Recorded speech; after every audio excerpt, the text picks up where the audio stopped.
Jonette Crowley is an internationally respected spiritual teacher and the founder of the Center for Creative Consciousness, an organization dedicated to empowering humankind's spiritual awakening. Jonette is truly an explorer, both in her inner planes and in her travels around the world. Since the late 1980s, she has received and shared the words and teachings of her spirit guides, White Eagle and Mark.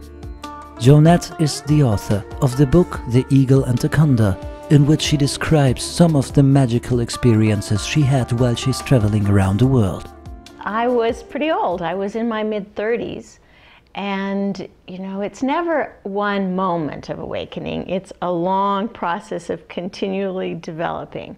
I would love to say I'm awake, but I think I'm still asleep. But it happened, a couple things happened. Once I was hiking I lived in Australia, and I was hiking in Australia, and all of a sudden I walked into a parallel reality. Now, I worked in the software business. I always read spiritual books, but I was very much a software executive. And hiking through these really sacred trees and mountains in Australia, a different reality opened up, and I saw with my inner eyes this spirit woman all in white with a beautiful light around her sitting on a rock. And so I kept walking, but in the split screen I went off and stood in front of her. And she said telepathically, "Put your backpack down." And I'm saying, "But it's all I have. It's not much. I don't really want to put it down." But telepathically she convinced me, so I set it down. And she just filled me with love. And I'm still walking, so it's two worlds at the same time. Then she said, "It's time to go. You've got to leave." And I start to, in my other world, I start to pick up my backpack, and she says, "Oh no, you can't take anything with you." Well, I'm a little mad at that because I don't have very much. It's just a backpack. And so she said, "Go now." And I said, "At least you can tell me which way to go."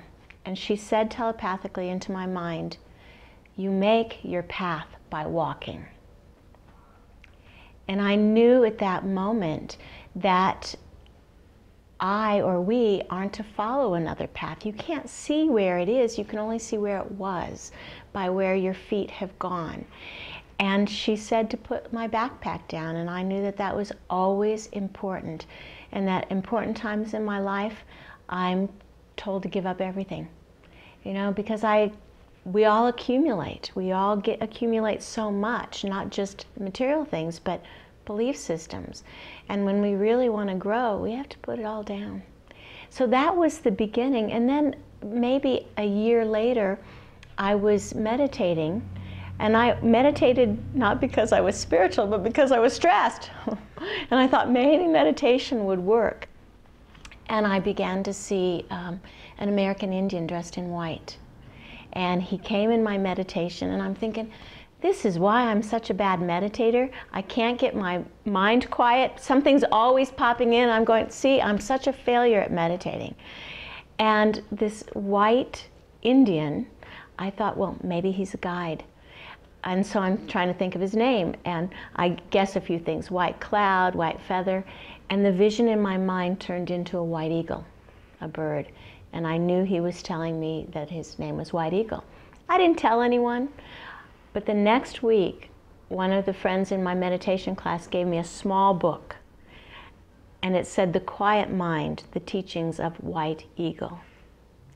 I go, oh my God, who is this dude? Why is he coming to me, of all people? And so after that moment, I felt the spirit guide of this other world. I felt White Eagle was with me.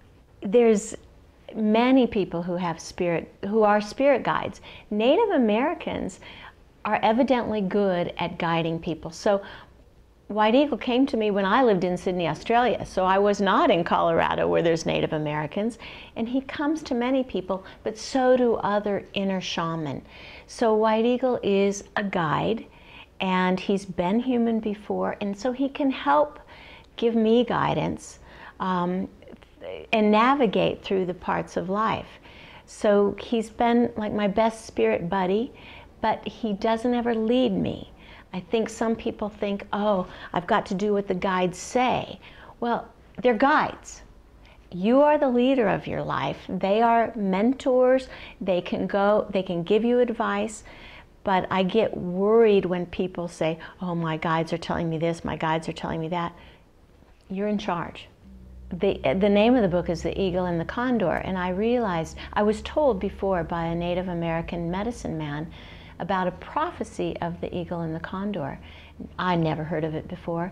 And the prophecy, the Central Americans, the South Americans, the North Americans all had the same prophecy.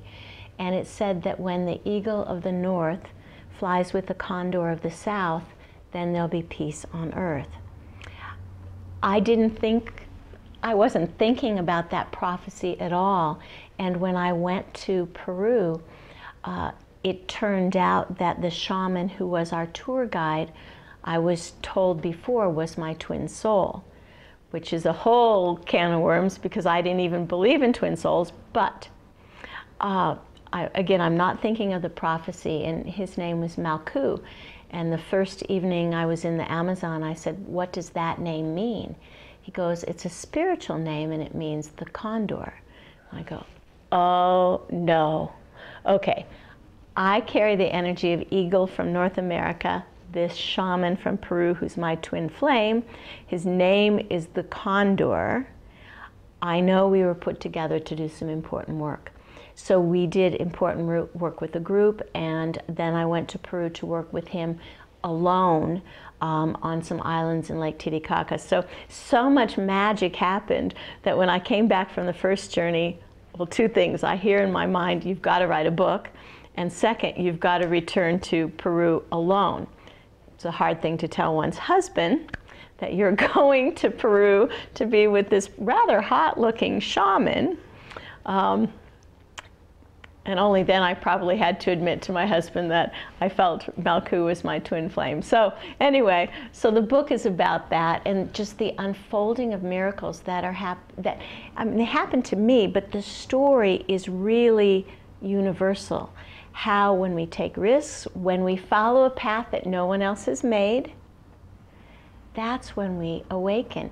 It's not predictable, it's not linear, it's not always easy. We're often asked to risk, to put our backpack down, to risk everything. And it's those risks and those tests that make us develop. Some people think, well, I read a lot of spiritual books, I meditate all the time. That's all very important. But it's the times when you're on the edge of reason, the edge of your ability to maybe cope or understand, and you jump off. That's what leads you to spiritual awakening, and it doesn't matter about the books you read or write. You have to be willing to let it all go. You have to play your cards in poker and say, I'm all in. And it's not always taken away from you, but you have to truly be willing to let it go and walk away. I don't believe that spiritual people should be poor. I've been successful. I have every plan to continue to be successful. And if I had to live in a tent or a caravan, I'm okay with that as well. Because again, we carry our happiness with us. Contrary, people who are unhappy carry their unhappiness with them. So no, I think we can have abundance, we can have grace and a beautiful, harmonious life and be spiritual. Really a turning point in me seeing the power that we have. It happened on the Inca Trail. And I had many miracles happen that had put me in a place of accepting my power. I had a vision of white buffalo calf woman who's a Native American, almost like a goddess to the Native Americans. And she was a medicine woman, a spirit woman. And while I was walking on the Inca Trail, she came into me, and there was a blending that was so powerful. It felt like I was hit by lightning. And the man I was walking with, he could see it. He could see this image of white buffalo calf woman a Native American, merge with me. And it was so astounding that I was trying to accept a new level of power. And as I walked the Inca Trail, it was late at night and I had 30 people walking with me, and some of them weren't doing so well. And I was by myself. Some people were already ahead, some people who were struggling with their walking. And I thought, I really have to help my friends, but it doesn't do any good to walk back because it's getting dark and I have no flashlight. So I sat there on the Inca Trail, and the Incas sometimes build benches, so I sat on an Inca bench. And I looked out, there's the mountains, the Andes behind, and there's the jungle. And instead of praying for my friends to be safe, I had my head up and I had my arms out and I looked out at all creation and I said, I command safety and light for my friends. I didn't expect an answer, but I heard a mountain respond into my head, and it said, we've waited to be commanded. We've waited to be commanded.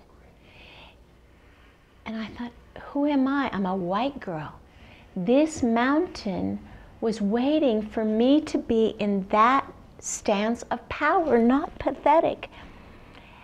And so I was so moved. It turned out all the people made it back to camp. And the next day, one of the women who was struggling, she said, Jonette, that was a tough day. They were walking for 10 hours. She said, that last hour should have been the hardest because we were exhausted. Oh, yes. And she said, it was as if the path was lit for us. And remember I said, I want safety and light for my friends. The next morning, I got up very early because I wanted to give thanks to the universe. And I put on a necklace that a Native American medicine man had given to me. And I realized only at that point that it's a sun disk, which the sun disk, I hope it doesn't affect the microphone. The Inca priests would wear a sun disk of gold. Well, mine is a shell, but it's my power object. So I got up early in the morning, I put on my power object, and I walked to a hill so I could look at the mountain that had talked to me, because I knew which one it was. I'm a professional at hearing voices in my head. And pretty soon a Peruvian came up, and I said, that mountain, what's its name? And he says, oh, that is Salcantay. I said, okay. And it's a grand mountain, snow-covered, beautiful. And I said, what does Salcantay mean? He said, it means the one who cannot be tamed, the wild one. And I had to be silent because I realized the mountain who couldn't be tamed had said, we've waited for your command. What on earth is waiting for us to wake up and to lead this earth and no longer be just followers, just sheep? So that was a turning point to me, and I realized that that was actually to me an initiation into being a shaman. Many things happened that made me understand that I actually carried the energy of shamanism of the Incas. Without having an Inca teacher, nowadays the information comes to us on the inner planes. You know, we don't have to always have a physical teacher. So I call myself a modern shaman. I don't even own a drum. I have a couple feathers, but I don't wear them in my hair. A modern shaman feels the energy and isn't constrained by old ceremonies, or we do it this way, or the medicine wheel always looks like this, or because even shamanism, just like our religions, got a little ossified and petrified. So now, because I'm innocent, I'm naive, I don't have a teacher, I could feel what was true in the moment without saying, oh no, we always do it this way. So that's really how I'm a shaman. And what happened after these incidents on the Inca Trail is the energies of the sun disk that was holy to the Incas and holy to the even more ancient people began to pour through me. And I realized that I could be a conduit or a channel for the codes from these other worlds, these activation codes of the sun. Native people call it a solar initiation, that somehow I'm an initiator and can bring through these codes. How do I know it? Because it happens. Not because someone told me I could, not because I read it in a book, but it just poured through me, and I know that. Later, I learned that in Peruvian shamanism, because I learned it years later, the mountains pick the shaman. And the highest mountains, there's 3, Salcantay is one of them, pick the highest shaman. Now, if I had known that before, my ego would have gotten in the way. But I only learned that years later, and understanding that mountain picked me by saying, we've waited for your command. So I think I've been pushed into a role of spiritual leadership. My background is software and leadership consulting in corporations. But what's important now is that people wake up to what their calling is, even if they don't have training, and you will be supported. What I do, I can only speak for me, and like, I'm not trained, I'm just trained from the inner planes, is when I lead a group of people in a ceremony or an initiation, I feel the space that the whole group is in, and I can also individually pick them out. So energetically, I'm watching them, pushing them, kicking them. I don't know how I'm doing it, because it's not the little Jonette who's doing it, it's the greater one. So I think a modern shaman, like all shaman, we assist people in opening up, and we're a little bit responsible to do it well, because as a shaman, if a student makes a wrong turn, energetically I'm responsible. Not overly, because they're responsible, but there's some part of that. So modern shaman are doing what shamans have always done. We're helping people with healing, with teaching, and with their own spiritual development. It's about facilitating growth. All shaman hear wisdom from the other side, whether it's from a spirit guide, whether it's from an ancestor, whether it's from whoever, their own guru or teacher. Yes, you have a connection to the other side that's clear and that you trust. The other side is huge. I've been working for 25 years with my guide Mark to work with multidimensional reality, to be able to actually travel from different levels of multidimensional reality and know where we are. Each seed is you, yet it expresses itself differently in each of the holograms. The thrust of the life force energy is so powerful that the seed erupts into expression. So the other side isn't just there's a veil and there's all these spirit beings in the astral. It's all parallel lives and not lives. It's what's manifest and not yet manifest. And it's what is in a non-space world. So that void before creation, that's all the other side. And we exist in the other side as well. It's not we're here or on the other side. I think what we're waking up to find is that we're here and on the other side. And the other side is not singular.